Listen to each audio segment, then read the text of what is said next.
Mother's Day reflections are always a challenge. We all know that Mother's Day is sentimentalized by Hallmark and flower shops and many other people that we know. The general sentimental idea is mothers have given us all and forgiven us all, and we should now reward them with one measly special day of pampering and gifts. Yeah. And for some of us, that pretty much sums it up. For some, this is a relatively uncomplicated day of appreciation. But not everyone has such a straightforward relationship with motherhood or Mother's Day. And in reality, Mother's Day is a complicated day, if ever there were one.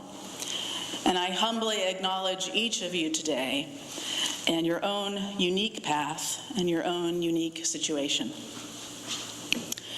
I hope you can indulge me this morning as I share a few things about my own mother, with the hope that when hearing about a particular mother and that mother's unique traits, the good, the quirky, that you'll think of other mothers or nurturing figures that you have known in your life. So with humility, here are a few memories. My mother will tell you that though she loved the 60s, she was pregnant through most of it. It's a bit of an exaggeration, but not by that much. Between 1959 and 1968, she gave birth to 4 children. So the first thing I think of when I think of my mother is, how did she do everything she did with 4 children? That's a lot of kids. Somehow, my mother made it all look pretty easy, pretty doable. Most of the time. There's that parental task of feeding others. And I've shared with you here before that my mother was not that much of a cook. And our meals were in a 5-meal rotation. Every night for dinner it would be one of 5 meals. And given that there were 4 kids, inevitably, when we would ask her what was for dinner, as we always did, she would give the answer, whatever it was, fish. And inevitably, one of us would go, yay, fish, and one of us would go, ugh, fish. So you really can't win with 4 kids a decade apart when it comes to pleasing people.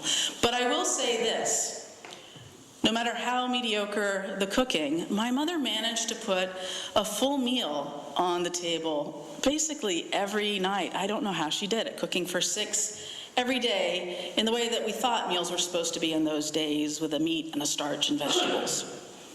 And I can't imagine doing that now. She was a top-notch housekeeper, as I've shared before. You might not like what was for dinner, but you could eat it right off the floor if you wanted to.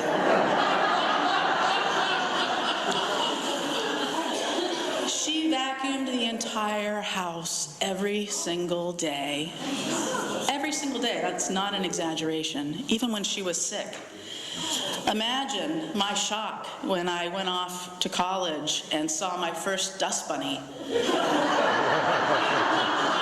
What was this horror? I had no idea.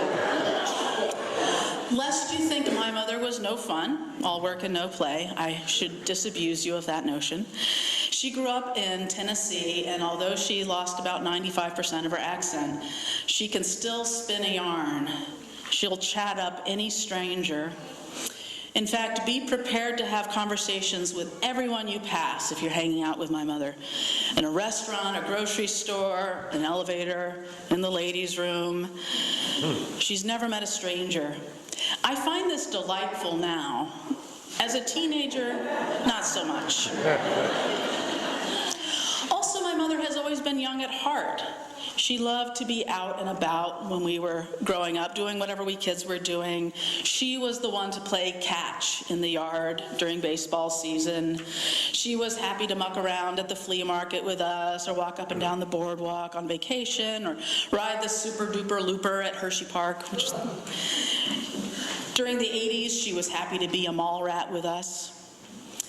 Speaking of the 80s, back in the 80s, before the internet and all the options you have now with multiple TVs in a home, This was a 6-person household, and all there was that one TV screen. So there was a power grab every night for what was on that TV. And the power grab was specifically between my father's news programs or many, many hours of music videos on MTV. And my mother was always on the side of MTV. She wanted her MTV almost as much as we did. The bottom line is, she was a pretty easy mom to relate to connect with, at least for me. Of course, as the baby of the family, I got the most mellowed out version of mom. I got mom 4.0. I've heard that Mom 1.0 and 2.0 is quite different. I don't know, but I can't complain.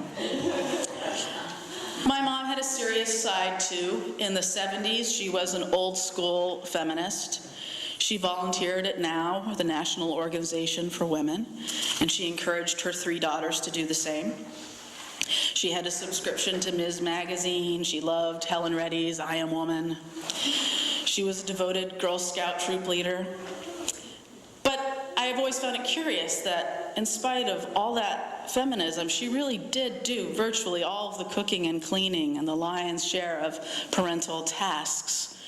I suppose that's just the way it was for feminists in those days. Sometimes still is, I imagine. My mother in general wasn't afraid to roll up her sleeves and work at any number of tasks. In addition to being the world's best housekeeper, she did work outside of the home too, at least for most of my youth. And she was always the hardest worker in any room. She and my father were members of the local Unitarian Universalist church, and she was one of those volunteers that every congregation needs and adores, one of those people that you could ask to do anything and she would do it and do it right. And you know who you are, and God bless you all.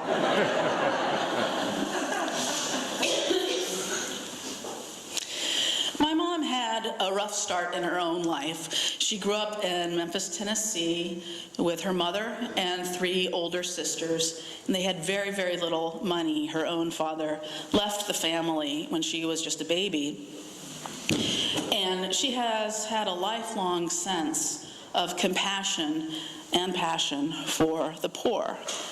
In any situation, whatever it is, she's always thinking and often asks aloud, what are poor people supposed to do? Every time I experience sticker shock, like when gas prices have gotten really high, I hear my mother's voice in my head. What are poor people supposed to do? And this is one of the best things, I think, that she passed on to all of us, that little voice in the head that always asks, what are people without money supposed to do? That little voice that always asks if things are fair, if everyone is going to be okay, if there's anything we can do to make it more fair, to make it a little bit better, less uneven. On Mother's Day, in addition to love and gratitude, I also think of my mother with great compassion because she knows the pain of losing a child. My brother, Kevin, died by suicide when he was 26. And every year on Mother's Day, I feel that sadness for her. One lesser regret I have is that in looking through photo albums, I realize how few pictures there really are of my mother. She was always the one with the camera. She was always the one taking the picture. And that, in a nutshell, was the mother of my childhood. The one behind the scenes, the one pushing the buttons, pulling the strings, trying to make everything all right, even though, of course, sometimes you can't make everything all right. I've never doubted that my mother would have traded places with any one of us to take away our burdens if she could have. I don't doubt it to this day.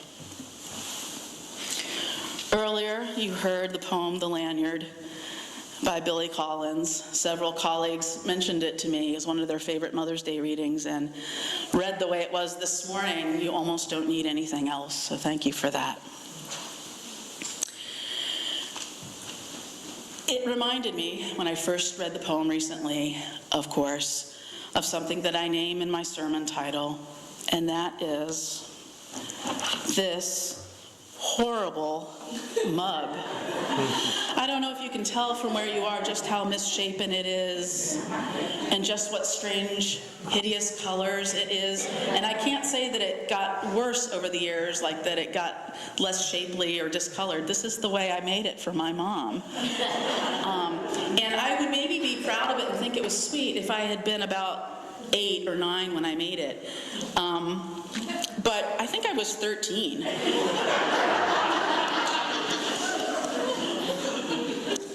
Now, she's kept it all these years. Mind you, not with the fine china. It was down in the semi-finished basement by the stairwell. But she kept it, and every time I visit my childhood home, I see it there and shudder. And the thing is, I made this during sort of those awkward years. I think I was 13. And when I asked my mom to send me this mug so I could show it to you today, and you can take a closer look at it later, if you dare, she packed it with so much bubble wrap. And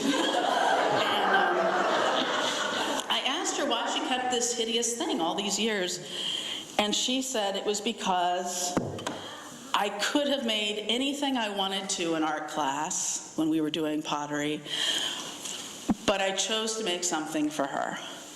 And that meant so much to her, maybe especially because of the age I was. The other thing that the Billy Collins poem that was shared earlier made me think about was that debt. For those of us who had a caring, nurturing mother, even if imperfect, or a caring, nurturing caregiver, raising us, taking care of us. It's a debt we can never really repay. This horrible mug certainly didn't make things even any more than the lanyard did in the poem. There's literally nothing I could give my mother that would be enough to repay her for everything she's done. I guess the gift I can give her now is that as an adult, I know that, and I own that. I feel that. I also sent her chocolate-covered strawberries just in case.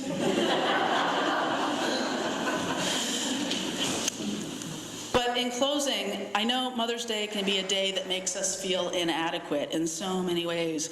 It can be a day that makes us feel all sorts of things, really. And on a gray Mother's Day like this one, it can certainly make us feel a little bit extra wistful or melancholy. But my hope is that today we can give ourselves a break.